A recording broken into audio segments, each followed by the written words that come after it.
Ipinisara ng Department of Migrant Workers o DMW ang isang consultancy agency sa Pasay City matapos na makatanggap ng reklamo na umano'y nagre-recruit ito ng mga aplikanteng gustong magtrabaho sa ibang bansa, gayong wala silang permit at lisensya para dito.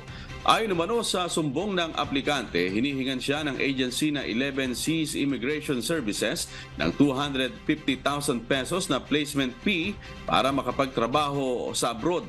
Ayon sa DMW, isang consultancy agency lamang ang 11 Seas Immigration Services. Ibig sabihin, pagproseso lamang ng mga papeles ng mga ibig maging turista at mamasyal sa ibang bansa ang kanilang trabaho at hindi para tumanggap ng mga gustong magtrabaho sa abroad. Pakinggan natin ang pahayag ni DMW Officer in Charge, Undersecretary Hans Leo Cacda.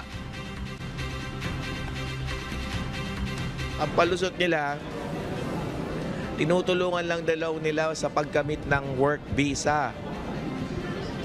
Pero ang sabi namin sa kanila, kaduda-duda yon kasi yung pagkamit ng work visa sa pamamagitan ng pagtanggap ng empleyo sa isang bansa, ay yan na yung pinakamadaling proseso. Hindi kailangan ng tulong sino man yun. Doon pa lamang sa recruitment ng trabaho, pinapakitaan na siya kung ano yung job opening, job order o ano pa man yan. At inihikayat, pinangangakuan yung tao ng trabaho. So yun ang pagkakasala nitong 11 Cs na ito kasi walang lisensya sa DMW.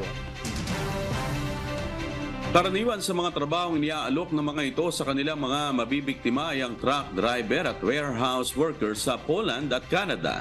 Sasampahan ng kasong syndicated illegal recruitment ang may-ari at tauhan ng nasabing agency. Aalamin din ng DMW ang kalagayan ng mga kababayan natin na sinasabing napaalis na ng 11th Seas Immigration Services. Ang consultancy service, immigration service, pag nag-recruit na yan, ibig sabihin, pag nangako na ng trabaho, nag-offer ng trabaho, nag-process ng trabaho, yan ay recruitment at kung walang lisensya, illegal recruitment ang tawag doon. Lalo na kung may pinapataw na malaking o tinataga na malaking halaga ng pera. Hindi nga kailangan makapaningil ng pera sa totoo lang. Basta nag-recruit ka, nangako, nag-offer ng trabaho, walang lisensya, illegal recruitment na yon sa batas.